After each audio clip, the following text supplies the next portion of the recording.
오늘은 어떤 말씀을 준비할까 이런 게 아니라 요즘 우리 가정이라던가 이런 데서 역사하는 그 마귀의 그 힘, 마귀의 역사, 이거를 생각하면서 그러니 마귀에 대해서 나와 있는 이 요한계시록을 보면서 이 요한계시록 12장 이 말씀 속에 붉은 용, 어떤 그 마귀의 정체가 여기에 나오는 것을 우리가 볼 수가 있습니다. 그래서 그럼 이 마귀에 대해서 한번 설교를 만들어 보자. 그래서 이 말씀을 준비하게 되었습니다. 오늘날에 이 마귀라 그러면은 사람들이 귀신의 존재 그러면은 그러면서 무서워합니다. 귀신이 있을 수도 있어. 근데 마귀 그러면은 마귀? 그거는 좀 모르겠다. 하나님 그러면은 하나님이 어딨어? 이런 사람들이 좀 있어요. 귀신의 존재는 그러면서 믿다가 이 마귀가 보니까 마치 그 SF 영화라던가 어떤 디즈니 그 영화를 연상시키듯이 하늘에 신기한 광경이 보이는 거예요. 신기한 광경. 하늘을 딱 봤는데 구름이 떠가고 파란 하늘이 보이는 게 아니라 너무나 신기한 광경이 나타납니다. 거기에 빨간 용이, 여러분, 하늘에 시커먼 구름이 뭉게뭉게 막 그냥 있어도 그 바라보는 것만으로도 와, 두렵다 이런 생각이 드는데 빨간 그냥 용이 쫙 나타납니다. 그런데 그 용이 머리가 하나가 있는 게 아니라 머리 7개가 쫙 이렇게 나오는 거예요. 얼마나 두려운 광경입니까? 신기한 광경이 아니라 이거는 두려운 광경, 무서운 광경. 우와, 어디 숨고 싶다. 쥐구멍이라 했으면 들어가고 싶다. 막 그런 느낌이 들 거예요. 그런데 이 용의 머리가 7인 것뿐만이 아니라 뿔이 10개. 그러면 머리는 7인데 뿔이 10개면 어떻게 된 거야? 자, 어떤 용은 머리가 유니콘처럼 앞에가 달려 있으니까 그런 거 있고, 어떤 용은 이 사슴뿔, 이 마귀의 뿔같이 이렇게 양쪽으로 이렇게 나와 있는 그런 머리도 있다는 것이죠. 그 용이. 그런데 또 머리에는 어떤 번쩍번쩍하는 왕관 같은 게 또 쓰여져 있습니다. 그러니까 우리가 이 용의 이 모습에 이 성경 말씀을 가지고 머리는 뭘 상징하고, 뿔은 뭘 상징하고, 왕관은 뭘 상징하고, 이렇게 나열해서 설명할 수도 있겠지만, 어쨌든 무서운 광경, 신기한 광경, 두려운 이 용의 모습이 보입니다. 이것을 바라보는 바라보는 사람의 마음이 어떨까요? 그냥 압도당하는 느낌, 그냥 말문이 딱 막히고 눈은 동그래지고 땀이 쫙 흐르면서 등골이 그냥 이 머리가 쫙 올라서는 놀라운 경험을 당연히 했겠죠. 그냥 우리가 스크린으로 바라보는 것도 아니고 내 눈앞에 그런 광경을 바라보면 여러분 어떠한 생각과 느낌과 기분과 어떤 그런 걸 느끼실 것 같아요. 아마 무섭다, 압도당한다. 이 용이 마치 그런 모습으로 마귀가 우리 앞에 다가온다는 것이죠. 마귀가 이 사도 요한의 눈에 그렇게 나타난 그 마귀가 우리에게는 어떤 모습으로 나타날까요?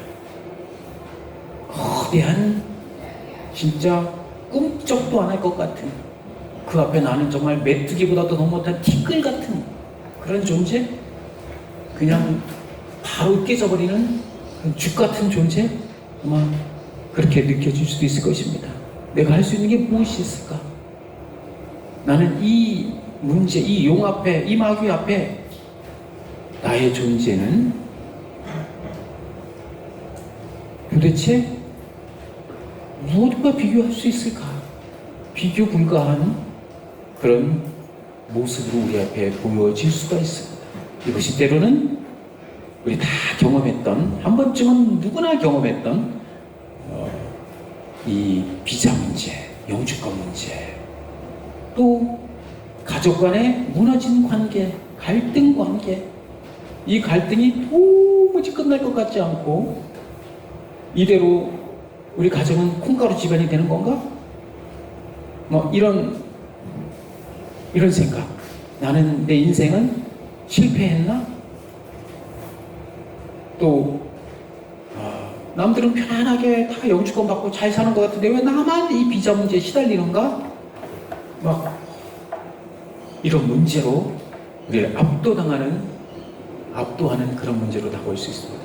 그리고 그런 걸 통해서 내 마음속에 깊은 우울감이 다가오고 깊은 상처로 내게 다가올 수 있습니다. 깊은 상처로. 왜 나만 그럴까? 왜 나만 그럴까? 근데 꼭 그렇지만은 않은 것 같아요. 여러분 가끔 이제 집사람과 앉아서 유튜브를 보면은 유튜브에 고딩 엄빠라고 그래가지고 고등학생들이 아기를 낳아가지고 기르는 뭐 그런 걸 보니까는 요즘 고등학생들 보니까 다 키도 크고 너무 잘생기고 다 뭐 직장도 갖고 있고 열심히 살더라고요. 우리 때처럼 그냥 철없는 그런 모습이 아닌 것 같아요. 이제는 정말 그 중에 어떤 아기 엄마는 열 몇 살밖에 안 됐지만 아빠가 자기 임신 소식을 듣고 딱 소식을 듣고 자기를 다시는 보질 않는다. 그 마음이 얼마나 아플까. 아기를 가졌으면 축하를 받고 잘했다 막 이런 그런 축하를 받을 나이에 어린 나이에 임신했다고 소식을 다 끊어버리고 넌 내 자식 아니야. 그런 얼마나 그런 것뿐만이 아니라 또 입양 간 아이들이 부모님을 찾기 위해서 그 과정 가운데 만났지만은 반가움도 잠시 마음속에 왜 나를 버렸을까 하는 그런 마음 때문에 섭섭해서 가는 마당에 뒤돌아서서 눈물을 흘리는 잘가란 말도 없이 그런 와 세상에는 너무나 많은 고통과 시련과 어려움과 무너진 관계들 끝도 없구나. 여러분 마치 우리 이 마귀 앞에 우리는 그냥 속수무책으로 당하는 아무것도 할 수 없는 무능력한 불가능한 그런 존재로 우리에게 다가온다는 것입니다. 그리고 또 이 용은 하늘의 별 3분의 1인데 그 저기가 빠졌어요. 3분의 1을 끌어다가 땅에 던졌습니다. 와, 이 마귀가 그냥 무섭게만 보이는 것이 아니라 이 마귀가 하늘의 별 3분의 1. 이 별이라고 하는 것은 우주에 이 하늘에 떠 있는 것은 절대 불변할 것이다 라고 하는 것이 우리의 가치관이잖아요. 우리의 세계관이고 우리의 관념이고 우리의 관점인데 우리가 절대 변할 것 같지 않을 것이다 라고 했던 그것을 마귀는 그 3분의 1을 땅에다가 던져버립니다. 그 두려움은 말로 표현할 수가 없죠. 가족 간에 어떻게 이런 일이 생길 수가 있어 하는 그런 관계가 무너져버리는 그런 일이 생길 수가 있는 것이죠. 이런 건 절대 안 변할 거야 라고 했던 것들이 한순간에 그것마저도 확 무너져버리는 그런 것을 우리는 경험할 수가 있습니다. 우리 인생 가운데 이런 일이 있으면서 우리는 탄식하고 있습니다. 그런데 여기 보니까 또 해산하려는 여자 앞에 서서 아기를 낳기만 하면 잡아 삼키려고 하였습니다. 근데 그것뿐만이 아닙니다. 이제 내가 무슨 일을 해야 됩니다. 그럼에도 불구하고 내게 할 일이 있어요. 이거는 내가 안 하면 안 되는 일. 여러분, 정말 아기를 낳으려고 하는데 해산하는 여자가 애는 나와야 되는데 힘이 없고 두렵고 막 그런 상황입니다. 그런 상황. 우리도 그런 경험해보잖아요. 내게 누가 조금만, 우리 엄마 아버지가 내가 이렇게 어려운 환경 가운데 돈을 조금 경제적으로 좀 대줬더라면 이게 해결이 될 텐데, 조금 부족한 상황, 내 마음 가운데 두려움과 막 이 무서움이 밀려오고 좌절과 탄식이 막 흘러나오는 그런 상황이에요. 우리가 마치 이 여자처럼. 그래서 그냥 낳기만 하면 집어삼키려고.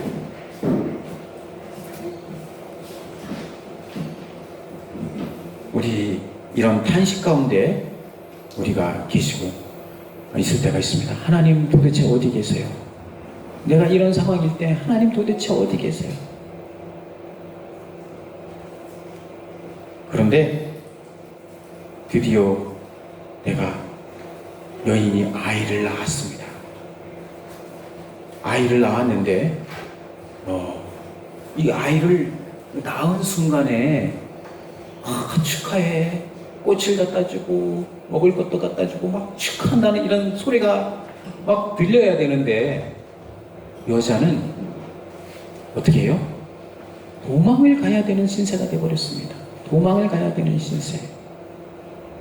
축하를 받을 겨를도 없이, 내 몸을 추스릴 시간도 없이 그냥 광야로 내몰려 버리는 그런 게 우리의 삶인 것이죠.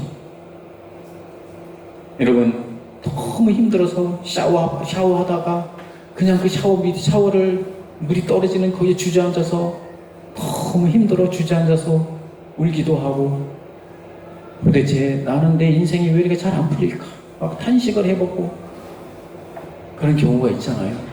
정말 온 세상을 다스릴 그 아이가 태어났음에도 불구하고 그 아이를 뒤로 하고, 아이는 이 하나님 보좌로 올라갔는데 나는 도망가는 그런 신세. 이게 초대교회의 모습이었습니다.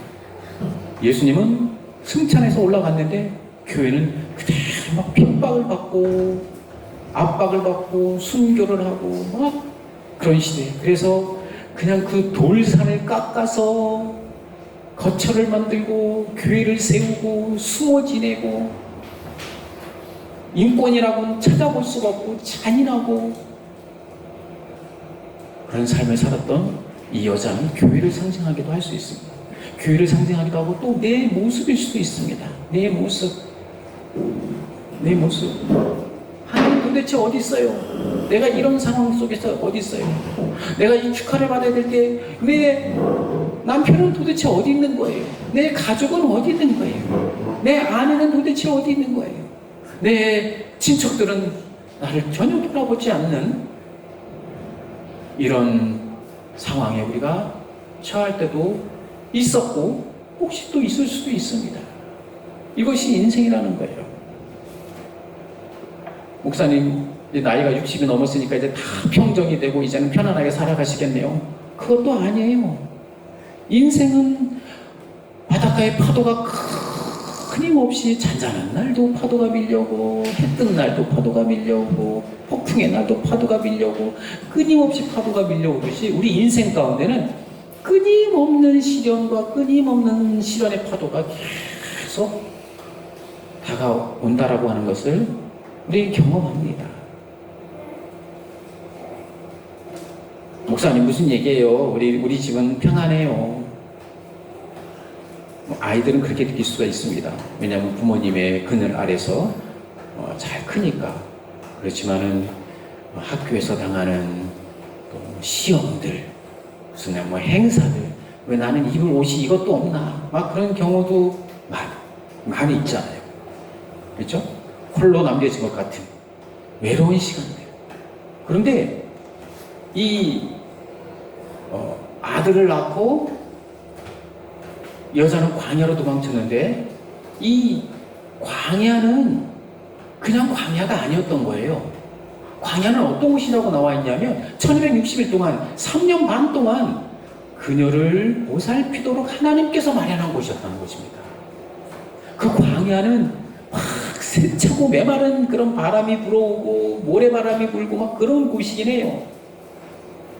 왜 하나님 나를 이곳에 보내셨어요? 왜 나에게 이런 경험을 하게 하십니까? 막 그런 곳인데 알고 봤더니 그곳이 하나님께서 나를 보호하시도록 마련하신 곳이라는 것입니다.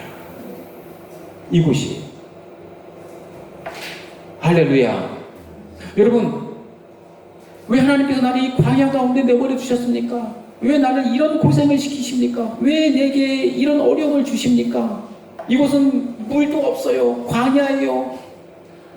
메마른 바람이 불어오는 그런 곳이에요. 근데 그곳이 하나님이 우리를 보호하시는 장소라는 것입니다. 참 놀랐죠. 그 불어오는 그 메마른 바람 소리는 그냥 마귀의 바람 소리가 아니라 하나님께서 그 자리를 지쳐 지나가시는 하나님의 옷자락 스치는 소리라는 것이에요. 그 모래폭풍은 하나님의 거친 숨소리였다는 것입니다. 우리를 지키기 위한 하나님의 거친 숨소리였다는 것입니다. 여러분, 이스라엘 백성이 그냥 홍해를 건너서 그냥 가나안 땅으로 바로 들어갔으면 이스라엘 민족은 아마 존재하지 않고 그냥 가나안 사람일 수도 있었습니다. 근데 이스라엘이 진짜 이스라엘이 되도록 만들어진 곳은 어디냐면 그 광야 40년 동안 그 메마른 바람이 불어오고 풀 한 폭이 자라지 않고 그런 곳에서 그들은 하나님을 바라보고 하나님께 원망도 해보고 하나님께 앞에서 눈물도 흘려보고 하나님 내 인생은 도대체 뭐예요? 라고 가슴을 쳐보고 그럴 때 그들은 비로소 이스라엘 민족으로서 수천 년을 살아가는 그 재산이 되었고 그 유산이 되었던 것입니다. 우리가 그 광야를 지날 때는 너무나 못 견딜 정도로 힘들었습니다. 편안하지 않습니다. 평안하지 않습니다. 기쁘지 않습니다. 뭐 그 안에서 평안이 넘쳐나나요? 아닙니다. 이 안에는 폭풍이 막 몰아치는 그런 순간입니다. 그런데 알고 봤더니 그곳이 하나님께서 우리를 숨겨주시고 보호하시도록 만들어주셨던 곳입니다. 그런데 그 여인이 밑에서는 그 광야에서 힘들었을 동안 하나님께서 아무 일도 안 하셨나요? 하나님 그냥 보고만 계셨나요? 그게 아니었던 것입니다. 하늘에서 전쟁이 있었습니다. 우리를 지키시기 위해서, 우리를 구원하시기 위해서 우리가 광야에서 그 시련과 모진 그 메마른 바람을 맞고 있을 때 하나님께서도 하늘 군대를 보내서 하늘에서 전쟁이 있었다는 것입니다. 전쟁을 한다는 것입니다. 우리가 메마른 광야를 지날 때 우리가 시험 가운데 있을 때 무너진 관계 속에 있을 때 우리만 힘든 것이 아니라 하늘에서 영적인 전쟁을 하나님께서 벌이고 계신다는 것입니다. 그때 하늘에 전쟁이 있었습니다. 미가엘과 그의 천사들이 용을 대항하여 싸우고 용도 자기 부하들 거닐고 맞서 싸웠습니다. 우리를 구원하시기 위해서, 우리를 지키시기 위해서, 우리를 보호하시기 위해서 하나님도 하늘에서 전쟁을 벌이셨다는 것입니다. 그래서 이 3분의 1을 끌어다가 땅에 던지고 그 용과 부하들은 전쟁에 패하여 하늘에서 있을 곳조차 이제 없게 되었습니다. 여러분, 이제 용은 하늘에서 자기의 하늘 권세를 가지고 막 사람을 괴롭혔는데, 우리를 괴롭히고 막 대항하고 막 그랬는데 패했다는 것입니다. 패하였다. 쫓겨났다는 것입니다. 여러분, 우리는 이 땅에 살고 있는데 우리는 어디에 있는 존재예요? 너의 이름이 하늘에 있느니라. 우리의 신분은 하늘나라 시민이에요. 마귀는 이 땅에 쫓겨났어요. 여러분, 이 용과 마귀와 부하들이 전쟁에 패한 것은 바로 예수 그리스도께서 십자가에서 내가 다 이루었다 승리를 선언할 때 이들은 패한 것입니다. 여러분, 그 미가엘과 그 천사들이 용을 대하여 싸우고 이길 수 있었던 것은 바로 예수 그리스도께서 다 이루었다, 승리를 선언하셨기 때문에 미가엘과 그 천사들이 용을 대하여 싸워서 이길 수 있었다는 것입니다. 할렐루야. 그냥 미가엘과 천사들의 힘이 뛰어나고 그래서 그것이 아니라 하나님의 도우심으로 이길 수 있었다는 것입니다. 여러분, 우리도 이 땅에서 마귀가 우리를 참수하고, 야, 네 존재가 그거밖에 안 되잖아, 너는 인간이야, 너는 죄악 투성이야, 너는 불가능해, 너는 안 돼, 막 이래도 아닙니다. 하나님께서, 예수 그리스도께서 우리를 보호하여 주시고 피할 곳을 주시고 우리를 대신하여 싸워주시고 하늘 군대를 보내서 우리를 대신하여 하늘에서 영적 전쟁을 벌여서 승리하게 하시고 그러심으로 말미암아 우리가 이 땅에서 우리가 넉넉히 이기는 것입니다. 여러분, 로마서 8장에 보면은 우리가 이 모든 일에 우리를 사랑하시는 이로 말미암아 넉넉히 이기느니라. 우리의 싸움은 이길까 질까 그런 불안한 싸움이 아니라는 것입니다. 우리가 지면 어떡하지? 어떤 이 승패가 결정되지 않은 불안한 싸움이 아니라는 것입니다. 바로 예수 그리스도께서 승리하신 그 승리에 우리는 그냥 믿음으로 무임승차하는 것입니다. 그 승리를 믿음으로 말미암아 무임승차하는 것입니다. 여러분, 이 광야 가운데서 그 세찬 메마른 바람은 우리를 죽이는 바람이 아니라 우리를 숨겨주시는 하나님의 옷자락 스치는 소리, 믿으시기를 축원합니다. 할렐루야, 할렐루야. 목사님도 지금 광야를 지나고 계시죠? 힘드시죠? 예, 많이 힘들고 지난 목요일에 갑자기